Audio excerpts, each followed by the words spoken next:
Hi guys, welcome back to another video. If you're new to the channel, I'm GoldenEra GG. I do all sorts of Geometry Dash content, and today I'm going to be teaching you guys how to create a spam counter.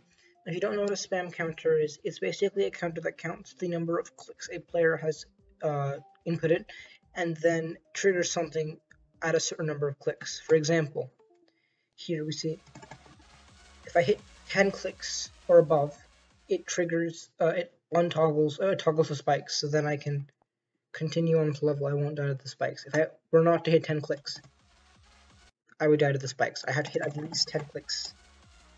At least 10 clicks to cross the barrier. So we're going to be creating one of these. It's actually really simple and anyone can understand it. It just takes a little bit of explanation, so I'm going to be doing just that. I'll explain how you can incorporate it into a level, sort of, so that you know what you're doing for each part, and it's not just you're putting in random groups and random numbers for different things. So you can easily figure out how to put it in one of your levels. So let's start off. So first, the first thing you want to do is, if you're just trying this out for your first time, is choose either UFO, wave, or spider. These are the best game modes for spamming, simply because it's like, you know, they spam best. Like UFO, you can, with every click there's a defined like it's easy to see how high up you go. And with wave, it's like every click, you know, wave spam is very simple, right? You get up here, right, wave spam. I'm gonna be using the spider because it's easy to see every click change, right? So yeah, but you just choose a game mode that's good for spamming. That's good to, you know, look at spam. So you can see exactly what's happening. Next, create a barrier of some sort, something you want the player to pass or something you want to go away, something that should go away once you have reached the point of the required number of clicks, and give that item a group. So for us, it's just going to be this wall of spikes. Once you've done that, start off with all the trigger work and stuff. So first, we have to make the visual part of the counter. So for that, go into the triggers, and you're going to see this page. Go to the second page if you have the normal format, and take this little 0. This is the counter for the instant count and count triggers. It's also a pickup, or like an item. So once you have this, go to the edit special and get a new item ID. So item IDs and group IDs are not the same thing, so don't mix these up. Like if there's something in item ID 7 and group ID 7, they're not going to conflict with each other, right? Similarly, as if you have something in item ID 7, a trigger that triggers group ID 7 isn't going to affect item ID 7. So don't get those two mixed up. Here we have a new, so this is my first item, right? So if you have like other items before, you want to choose a completely fresh item ID. For us, that's just going to be 1 because we don't have any of those items, like any other items, collectible items or counting items in our level. Once you've done that, you go ahead and get some text, and this is optional, right? But I just think this is good for the player who's playing the level. And decide how many clicks you want them to do. For our purposes, we'll put 10, but you can put any number, right? And this is the number of clicks you want to do. So when we're done, this right here is going to be a number, like 1 or 2 or 3. It's going to show the number of clicks the player has done. It's going to show that number out of 10 clicks. So once they hit 10, then the player knows, and also we know that they've crossed the number of clicks. This is not required. But if you don't have that, it'll just show a random number, and the player might get confused of what they're trying to do with that number. Okay, so once we've done that, we're going to start with the trigger work. We're only going to need 3 triggers for this: the pickup trigger, the count trigger, and the touch trigger. I'm going to go ahead and explain while we'll go through all these triggers, what they're doing, and why we're putting certain numbers in certain areas, so you can understand what's happening, and you can easily use this in one of your levels where the case is slightly different, and also you can alter things to fit your level better. So first, we're going to start with the pickup trigger. So as you can see here, we have the item ID. Now this is going to be the ID of the item that we want to affect. So this is the item we want to affect. This is the counter. We want this to go up with every click. The ID for this is 1. The item ID for this is 1, correct? So we're going to put 1 here. Now, for you, if you have other items in your level, it might be something higher, right? But we're just going to put the item ID of the counter. The count thing right here, put at 1. This is the increment the counter will go up by for every click. This was 5. Every click would make the counter go up 5. We want ours to go up 1 for every click, so we're going to put 1 for the count. Then make the spawn trigger. Later on, we're going to have to toggle this on, so it'll actually trigger the counter. And make sure you also hit multi-triggers. This way it'll actually be triggered by our certain trigger.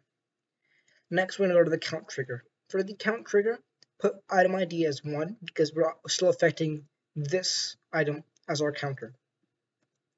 Next, target ID. This is the item you want to toggle off or disappear, or affect.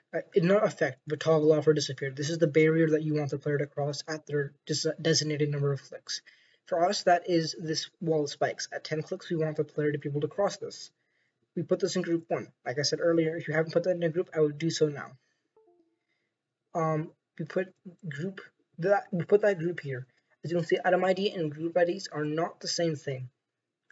Target count. This is the number of clicks or number of count you want the counter to reach to toggle this off. So, in our case, here we want the player to reach 10 clicks and then only they'll be able to cross this barrier. So for us, we're going to put 10 right here. Finally, touch trigger. Now, if you haven't done this already, you want to put the pickup trigger in a new group. This is something you can do once you've got into the touch trigger, so you don't have to worry about doing it before. Once you've done that, whatever group you put the pickup trigger in, for our case that's 2, put the touch trigger, it should toggle on that group. So for us, it's going to toggle on group 2. Make sure you actually hit toggle on. If you don't hit toggle on, with every click it'll toggle on and off the pickup trigger. So that means only every 3 clicks on the 3rd click will the counter go up. Once you've done that, you've basically made your counter. As you can see, at 10 clicks, the spikes will go away. Now, one thing you might be noticing is that you don't see the counter actually going up in the editor. And the reason for that is that you have to put this in a specific group, in a fresh group. Put it in a fresh group when there's no triggers at all. And you don't have to do anything else besides that. I don't know why this works for some reason, but if you just put this in a group, then the game starts showing you in the editor. But it works either way. But I think you might want to see it in the editor. So that is basically it for how to make a count trigger or a spam counter using the count trigger, the pickup trigger, and the touch trigger. You can put this in your levels. You can use this for other things. Suppose you have this off, right? If you want, you can at 10 clicks have the player actually toggle on something. So if we take this out, suppose there is this sort of a dilemma here, and with the spider game mode you cannot, well, unless you're on no clip, you cannot go through that. It'll kill you. So if we want, we can give the player the option to be able to trigger certain slopes to help them reach or cross this spike mountain. So, and this is an optional thing. This is just to show that you can toggle on stuff as well. So if we give these, if we want these only these ramps to toggle on, first we have to toggle them off. Whoops. So we only want these to occur or to become an instance once the player has reached 10 clicks. So first we're going to toggle them off. Whoops, 22. As you can see now, it's impossible for the player to reach there. But they immediately toggle on at the touch of a click. Is this incorrect group? Lovely.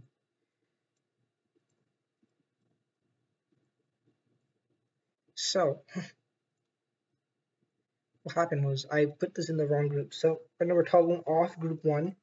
As you can see, it's impossible to cross this, no matter you hit the 10 clicks or not, because these are not on the toggled off groups, they won't toggle off. So what we want to do is actually toggle on these ramps. So these ramps should come into play once we hit 10 clicks. To do that, if you put everything in the proper groups, all you check is activate group, and this will toggle on the ramps or the slopes once you reach that, or the object. That way we can cross the level. So you can do different things with this. You can do different things. You can toggle on or toggle off hoops. You can also do other things with this. If you go ahead and explore into the other kind of things you can do, like touch trigger, spawn trigger, multi-trigger, multi-trigger, multi-activate, right? Different things you want to do. If you want, you can do this on hold mode. There's a lot of stuff you can do. You can mess around with it, but that's the basics. If you have any questions, tell me in the comment section. I'll do my best to answer them. And yeah, hope you enjoyed the video, and I'll see you in the next video.